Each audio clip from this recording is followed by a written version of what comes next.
Alors, on va revoir ici les lois de Coulomb pour le frottement de glissement et on fera une application.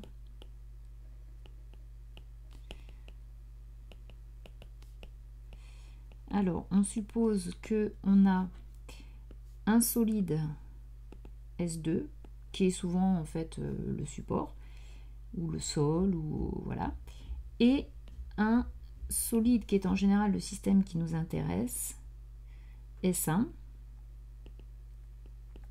et ces deux solides sont en contact. Et il peut ou non y avoir mouvement relatif de l'un par rapport à l'autre, donc on s'intéresse au glissement de l'un par rapport à l'autre, glissement éventuel de l'un par rapport à l'autre. Comme on a contact entre les deux solides, il y a une action du solide S1 sur solide S2 et du solide S2 sur solide S1. Donc nous, celle qui va nous intéresser ici, c'est l'action du solide S2 sur solide S1. Cette action, elle va avoir une direction donnée, et en général, donc ce sera grand R, et en général, donc on la décompose, cette action, en deux composantes, donc qui vont être ce qu'on appelle la composante normale, c'est-à-dire celle qui est normale au plan tangent entre les deux. Ici, bon, comme j'ai dessiné que c'était le solide S2 comme faisant apparaître un plan ici, c'est le plan de contact. Hein, sinon, donc c'est le plan tangent. Donc c'est la composante normale. Et la composante tangentielle, qui est la composante du vecteur R dans le plan tangent. Donc, l'action de S2 sur S1, c'est un vecteur R, hein, représenté par un vecteur R, et on décompose ce vecteur R en deux composantes, donc N qui est orthogonale au plan tangent, entre les deux, et T qui appartient au plan tangent. Donc souvent le N on l'appelle la composante normale, hein, et le T c'est celle qui va représenter en fait la notion de frottement solide, force de frottement solide. Alors, donc que disent les lois? Les lois de Coulomb, elles disent d'une part bon, que le N, il est toujours tel que je l'ai indiqué positif, donc il va toujours du solide S2 vers le solide S1. Ensuite, il va falloir séparer deux cas. Soit il y a glissement, c'est-à-dire que S1 a par rapport à S2 un mouvement, donc ce qu'on appellera la vitesse de glissement de S1 par rapport à S2 est différente de 0.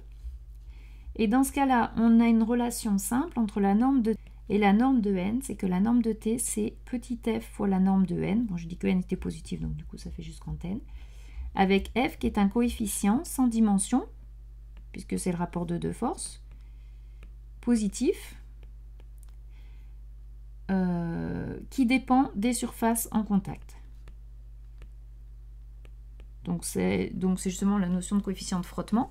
Hein, donc plus les surfaces seront rugueuses, plus il va y avoir des frottements, plus les surfaces sont lisses, en gros, moins il y aura de frottement. Et donc le vecteur T est opposé à la vitesse de glissement au niveau de direction, donc il est dans le sens opposé de la vitesse de glissement, c'est-à-dire du glissement de S1 par rapport à S2. Donc si le mouvement S1, par exemple ici, si le solide S1 se déplaçait, donc tel que je l'ai indiqué, là, glisser vers la droite, bah, le T il serait en fait vers la gauche. Alors très souvent on prend un T algébrique, hein, donc il faudra faire attention. Dans ce cas-là, bah, il peut être positif ou négatif suivant le cas. Si vous voulez prendre un T positif, il faut être sûr qu'il soit positif, et dans ce cas-là, vous faites attention à vos projections. Donc ça, c'était le cas du glissement. S'il y a non-glissement, bah, évidemment, on a la vitesse de glissement de S1 par rapport à S2 qui vaut 0. Mais du coup, on a simplement une relation d'inégalité entre T et N. On a T qui est en norme inférieure à Fn. Donc, petite remarque, en général, le T est algébrique. En tout cas, il faut faire attention à la définition que vous en faites. Alors, on va voir de façon concrète ce que ça donne sur un exemple très classique, très simple, hein, donc du plan incliné. Donc, je m'intéresse à un plan incliné, ici, qui fait un angle alpha avec l'horizontale. Et je m'intéresse à un moment donné à une caisse ici, dont je suppose qu'elle peut que se translater dans le plan qui est ici, qu'on pourrait noter haut, par exemple grand X, grand Z. Donc elle ne peut que se translater dans le plan OX, grand X, grand S, Z, en gardant toujours un contact avec le plan incliné. Hein, donc elle peut se translater uniquement en fait le long du plan incliné. Et on s'intéresse donc à son mouvement. Bon, je ne vais pas faire d'hypothèse sur le mouvement pour l'instant, c'est-à-dire sur le sens du mouvement pour l'instant, puisqu'on peut étudier tous les cas, on verra après ce qui se passe dans chaque cas. Donc il se peut que si je lâche la caisse, il se peut se passer plusieurs choses. Soit la caisse reste immobile, soit la caisse descend. Inversement, je peux aussi envoyer vers le haut la caisse, et donc à un moment donné, elle est en train de monter. Hein, c'est pour ça que je disais, elle peut soit monter, soit descendre, soit éventuellement être immobile. Alors, et donc on va étudier le mouvement donc, de la caisse. Donc on pourra l'assimiler éventuellement en point matériel, puisqu'elle ne fait que se translater en fait ici. Hein. Donc ça revient même que si on avait un point matériel qui était placé, par exemple au niveau du barycentre avec toute la masse du système. Donc mouvement de la caisse, donc assimilé à un point matériel. Donc mouvement par rapport au plan incliné. Et on suppose donc que le référentiel lié au plan incliné, là, est un référentiel galiléen. Donc on a dit hein, qu'on n'avait qu'une translation possible dans le plan XZ, le long, donc mouvement possible, c'est une translation le long du plan incliné. Mais a priori sans dans n'importe quel sens, donc vers le haut ou le bas. Alors donc on suppose bien sûr que alpha entre 0 et pi sur 2. Donc, on va écrire, on a défini référentiel, le système, qui est le point matériel. Donc, on va pouvoir écrire le principe fondamental de la dynamique, avec les actions extérieures, donc, qui vont être. Alors, on a évidemment le poids. Et on a la réaction, grand R, donc, exercée par le plan incliné. Donc, qui va s'écrire, tel qu'on l'a écrit précédemment, grand N plus T, on prend un N positif. Et le T, on va le choisir algébrique, puisque justement, ça nous permettra de faire tous les cas, hein, suivant si le mouvement est vers le haut ou vers le bas. Donc mon T, il sera algébrique, positif ou négatif, suivant les cas. Mais du coup, je le définis algébrique, et ça s'écrira simplement. Donc, on écrira grand T suivant le vecteur unitaire le long du plan incliné. Donc, c'est ce qu'on va faire. Donc, je définis un repère. Alors, le haut grand X, grand Z que j'ai défini ici n'est pas très adapté pour l'étude. Donc, en fait, je vais définir des coordonnées le long du plan incliné, donc avec un petit x ici, dans cette direction-là, et un petit z, donc orthogonal au plan incliné. Donc, parce qu'en fait, finalement, tout le mouvement, il va être suivant un petit x, vers le haut, vers le bas, et le R et le N, je vais pouvoir les écrire facilement, le T et le N, pardon, je vais pouvoir les exprimer facilement dans ce repère. Il n'y a que le poids, bien sûr, qu'il faudra que je projette. Alors, justement, en parlant des différentes forces, donc on a le poids qui va être comme ceci.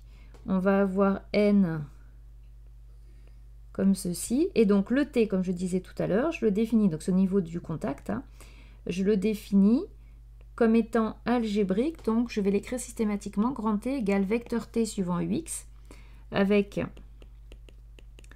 T qui suivant les cas sera positif ou négatif. Donc le grand N, il va s'écrire grand N UZ, et lui j'ai dit qu'il était toujours dirigé du coup ici vers le haut. Et donc il me reste à exprimer le poids, donc il va falloir que je projette le poids sur les axes X et Z.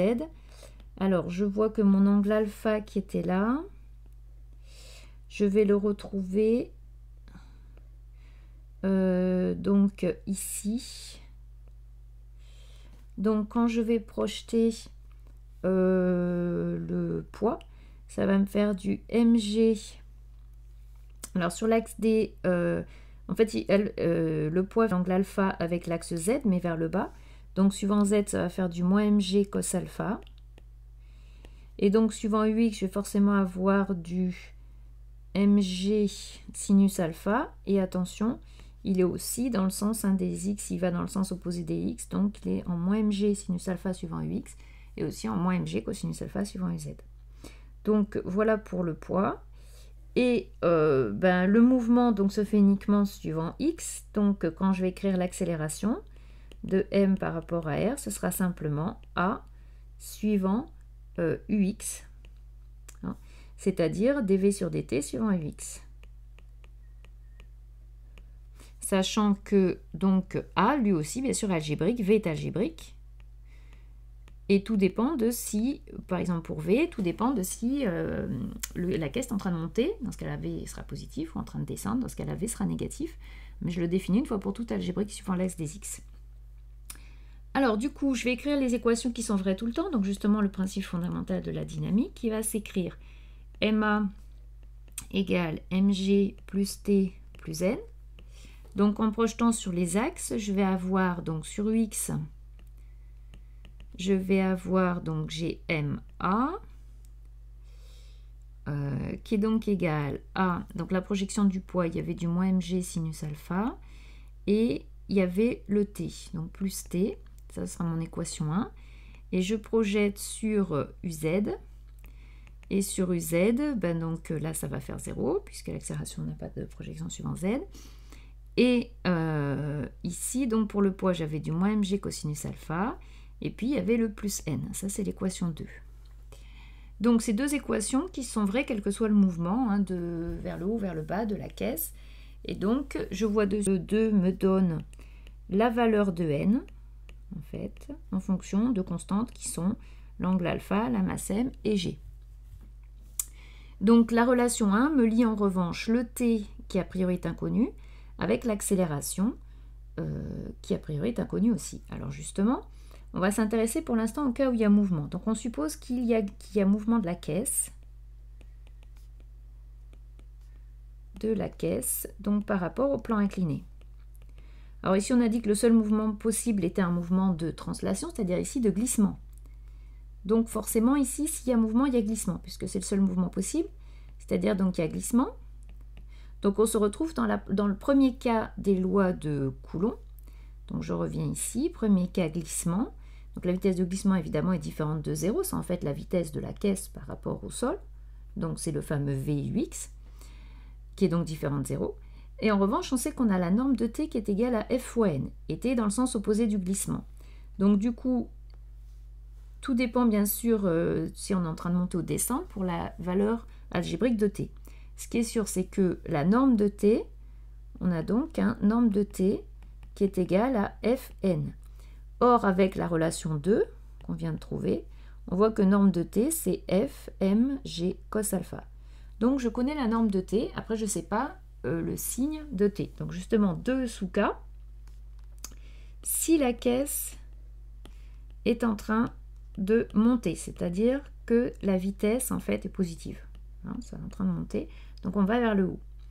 Donc, dans ce cas-là, on a dit, ici, hein, la vitesse de glissement de S1 par rapport à S2, ben, c'est justement la vitesse de la caisse par rapport au sol, donc c'est le fameux Vux, c'est-à-dire qu'ici V est positif vers le haut, donc ça veut dire que T, puisque j'ai dit qu'il était dans le sens opposé, T, lui, est vers le bas, donc en fait T s'écrit moins T, T j'ai dit que s'écrivait TUX, j'ai pris une valeur algébrique, donc signe de T, T est donc négatif, puisque T s'écrit vecteur T s'écrit TUX. Donc pour que ça aille vers le bas, il faut que T soit négatif. Donc du coup, T, il vaut, puisqu'en norme, il valait FMG cos alpha, puisqu'il est négatif, il vaut moins FMG cos alpha. Et donc, connaissant sa valeur, je peux mettre dans l'équation 1, et je trouve que MA, c'est égal à moins MG sinus alpha, moins FMG cos alpha. Et donc, tout ce terme de droite est en fait une constante négative. Donc, je vois que mon accélération est constante et négative. J'en déduis donc que, que la vitesse va décroître linéairement. linéairement puisque l'accélération est constante, décroît puisque l'accélération est négative. Donc la vitesse décroît linéairement, ce qui est logique, hein, j'ai envoyé la caisse vers le haut et au fur et à mesure, elle va ralentir. Donc voilà ce qu'on peut dire, et puis puisque A est constante, c'est très facile d'exprimer la vitesse en intégrant. Donc inversement, si la caisse, toujours dans le cas où il y a mouvement, si la caisse est en train de descendre, ce qui risque d'arriver si jamais la vitesse s'annule et que la caisse se remet en mouvement, cette fois-ci vers le bas. Donc si la caisse est en train de descendre, ça veut dire que la vitesse dont on a parlé tout à l'heure, elle est vers le bas, donc elle est négative. Ça veut donc dire que T qui est opposé au mouvement de glissement est donc vers le haut, c'est-à-dire donc que T est positif. Donc du coup, je reprends mes lois qui étaient toutes sauf la valeur de T.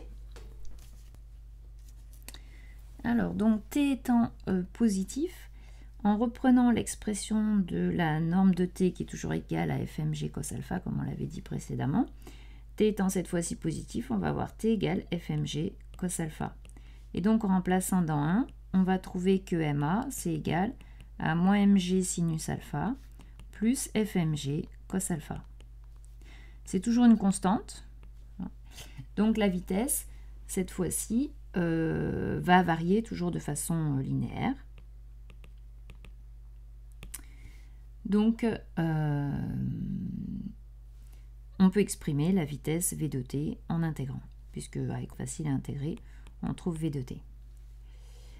Alors, la dernière chose qu'on voudrait voir et qui est demandée dans le programme, c'est de savoir faire une hypothèse et une validation, c'est-à-dire on se pose la question, est-ce qu'effectivement, à un moment donné, on a mouvement ou est-ce que la caisse est fixe, c'est-à-dire qu'il y a un glissement. Donc, imaginons hein, qu'on lâche la caisse en vitesse initiale, par exemple. Est-ce que la caisse va bouger ou est-ce qu'elle va se mettre en mouvement? Autre cas possible, j'ai envoyé la caisse vers le haut avec une certaine vitesse. On a vu que sa vitesse diminuait et qu'à un moment donné, elle va s'annuler. Et là, de nouveau, est-ce que la caisse reste immobile ou est-ce qu'elle va redescendre, hein? Donc, pour étudier ça, donc pour savoir dans quel cas, éventuellement, elle se met en mouvement, on doit faire une hypothèse. Donc, on doit imaginer que soit la caisse est fixe, soit elle est en mouvement. Bon, le plus simple, en fait, c'est de supposer qu'elle est immobile. Donc, on va faire l'hypothèse que la caisse est immobile. Si elle est immobile, il n'y a donc pas de glissement. Donc du coup, s'il n'y a pas de glissement, ça veut dire que, donc ici elle est immobile, donc étant immobile, on en déduit que l'accélération est nulle. Je reprends l'équation qu'on avait, l'équation 1, MA égale moins MG sinus alpha plus T, et du coup, j'en déduis que MA qui vaut 0 vaut moins mg sinus alpha plus t. Et du coup, cette hypothèse me donne en fait la valeur de t qui est donc égale à mg sinus alpha.